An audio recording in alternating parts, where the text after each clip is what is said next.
Welcome, my peeps, my peoples. Please like, comment, subscribe, share the video. It'll be greatly appreciated from the bottom of my heart, my peeps, my peoples.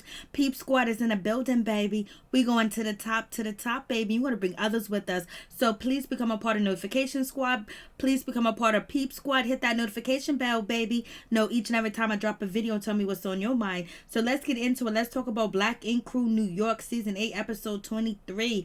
C's is fighting for his shop. He's fighting for his life. He is trying to get it to be a landmark, and that way he cannot be evicted because it will be part of the historical society, and it's a landmark in New York. All he needs to do is have signatures. So he should have had some food at that rally, and the whole neighborhood would have came out and signed their name on a piece of paper. So hopefully everything works out for C's, and we see Walt is getting with Jess, and Jess baby was like, listen, Walt, you being locked up scared me. Anything could happen to you. You skinny, you bony, and you fragile, and the thought of not having you, the thought of something terrible happened to you being locked up, I want to get married ASAP. So it is what it is. And Donna finally dumped Tati, but I don't think it's over between Donna and Tati. They still gonna be messing around. Poor Alex is gonna get his heart broken because he is head over heels in love, and we know Donna, not one man can satisfy her, not one woman can satisfy her. Donna, she's not she's not like she likes them all. She likes to spread her wings and have a good time. She likes to spread the butter on the bread, on different types of bread, bagel, wheat bread, white bread, all types. She likes to spread it on wraps and everything else like that. So we'll see how long Donna and Alex last, but I really do like Donna and Alex as a good couple because he really respects Donna and he loves Donna. He treats her with respect and he's not abusive because we know of Donna's past relationships. So it's gonna be what it's gonna be, baby. So let's get into it. So Walt is bombing at his show because he's going through some things because Jess is not with him. Well, basically she is with him, but she don't want to marry him like he wants to get married. And so he does his comedy show. People are walking out and leaving him and leaving the show. Like, basically it's really disrespectful to get up and walk away when someone's on stage speaking to you and basically trying to make you laugh and you just walk away. And that's exactly what happened to Walt. Poor thing. And moving on from that situation, he does meet up with Miss Kitty and they still have a friendship. They're still talking. So, Walt, I hope we see you next season because I know Caesar ain't going to be too happy with you talking to Miss Kitty. He can't control Sky, but he might try to control you. So, they're talking and Walt is basically letting Miss Kitty know everything that's going on in his situation with Jess because he cheated, he messed up.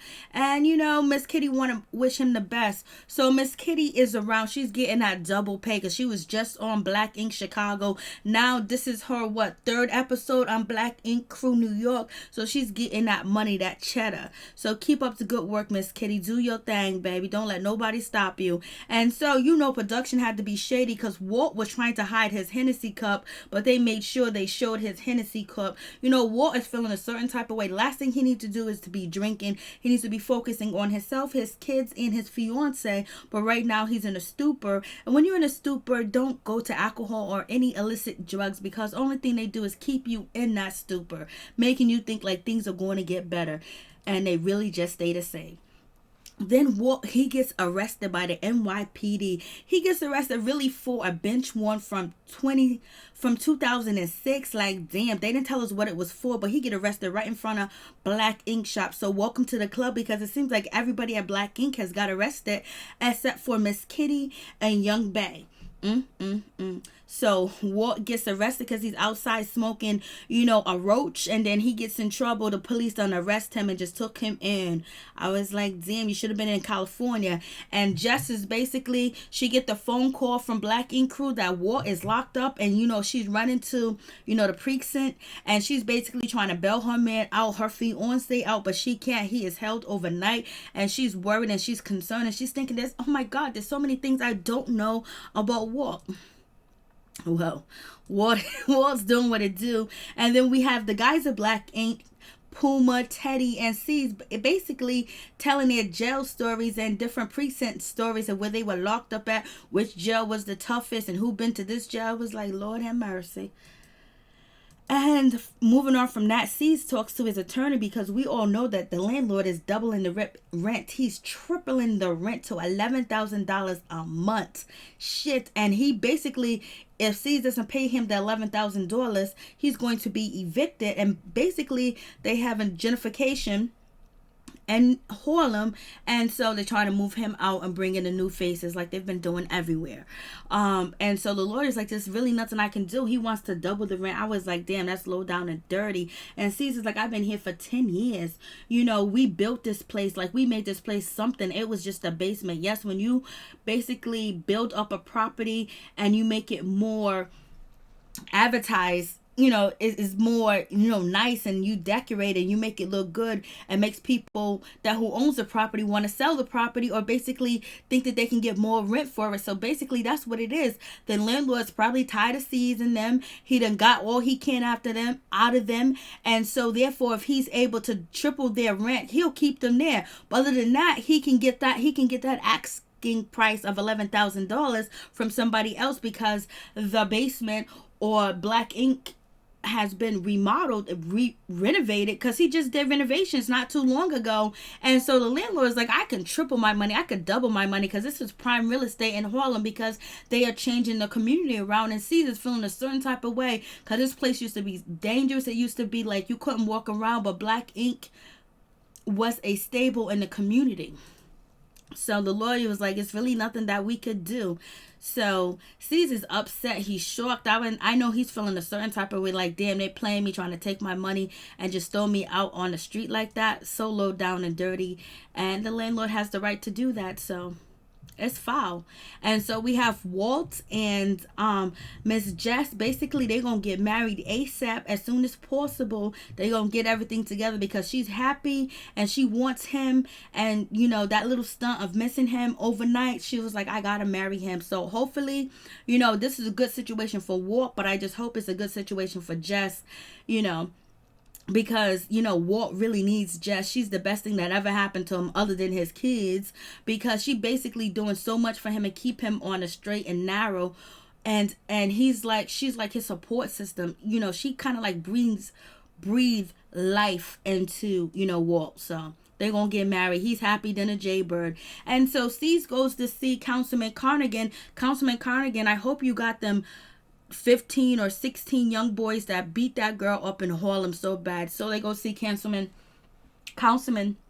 Carnegie, and basically he said, telling C's that there's nothing you can really do, but you can have a rally and get the community out there to support you. And so now we get to Tati. She gets dumped by Donna, and she's filming at home in her parents' house. So, you know, she gets dumped and she's basically acting real desperate, like she ain't never had no coochie before in her life.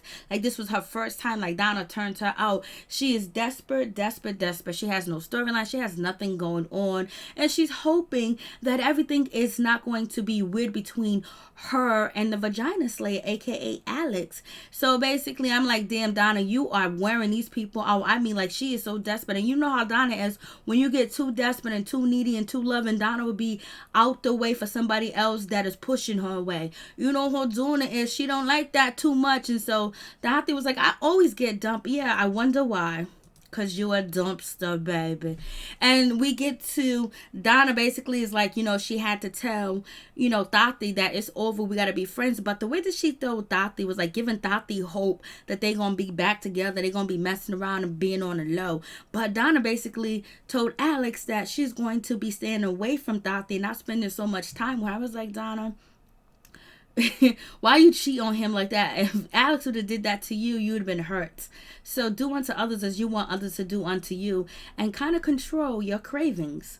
So moving on from that situation, we got the Central Park 5, and you know this situation in this story with these young black males that were falsely accused of raping a jogger in a Central Park, and they were locked up for more than decades, and they finally got out, and he was exonerated because of DNA and people fighting and then fighting their self and not giving up. And this has happened to so many brothers, so many other people that are locked up that are innocent. But when you don't have the right representation, the right attorney, the right money, the right nationality, the right skin color, you know, they throw throw the book at you. The police work against you. The detective works against you. The DEA works against you. The DEA, the district attorney works against you, and the judge. They just think, oh, it's just another black person, let me just lock them up. And there's a lot of black males in jail that are innocent, and they're serving multiple sentences and time in jail.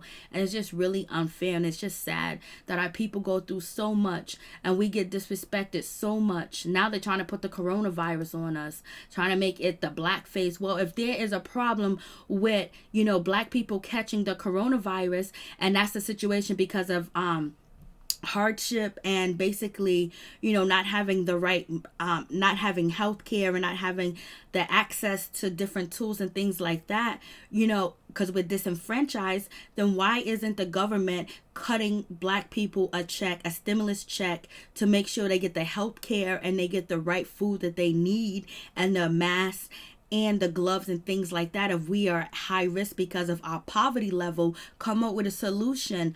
The government, you talk about we are, the highest rate of people dying from corona, which I don't believe. But if that's the case, then why are you not coming up with implementing a plan and coming up with a stimulus packet to give health care to the disenfranchised, to, foundational blacks, to ADOS? Why are you not doing that? Like, there was a plan for the Asians that were getting mistreated. They came with a stimulus packet for them, and they even had a hotline. Where's our hotline? So, it's a sad situation. And now, C's did this tattoo on one of the dudes from the Central Park 5. And this tattoo is excellent. Like, this is the best tattoo I ever seen C's do. I mean, C's put his heart into this tattoo. He put everything into this tattoo. I mean, C's killed it. I mean, C's showed all his skills in this tattoo. Congratulations, C's. You did a wonderful, excellent tattoo. So Alex and Donna are basically going to keep going on the way that they have. And Alex is just happy he's the one and only of Donna's for now. And then we have the rally. I was like, come on, Q, cut the crap, save the trap. Like, Q, what kind of poster is this? It's so cute, funny, and ratchet at the same damn time. And then we have, nah, we good. And that's Young Bae posters. Like, and, Puma's like, no, you can't have them type of posters. And here comes the realtor of the property of Black Ink. He is trying to move somebody in already. He's bringing people to look at the property while they having a protest out there. Please get all the signatures that you need to get seized. I was like, this guy was like stern. He was really trying to force his way in and walk in. I was like, he's about it. But then he just back. I was like, the nerve. And to know that even though he's doing his job, but he's bringing down another black man, but it's okay. And so here is the protesters, here's the rally and everything else like that. I'm telling you, C's had some food out there, and he had, a little party going on like he used to throw parties. You remember the Mixies? He should have had the Mixies out there dancing in the whole 9 yards and everything out there. He should have had barbecue food that was already cooked. That way he can't be cited for selling hot food or having hot food cooking on the sidewalk, and he just basically handing out plates. You get a plate if you sign this petition. So that's the rally. Now we have Teddy. We're going to be introduced to Teddy's wife, and she's pregnant. Teddy will be with anybody that ain't black. Peace. I'm out. Much love to all my peeps and my peoples.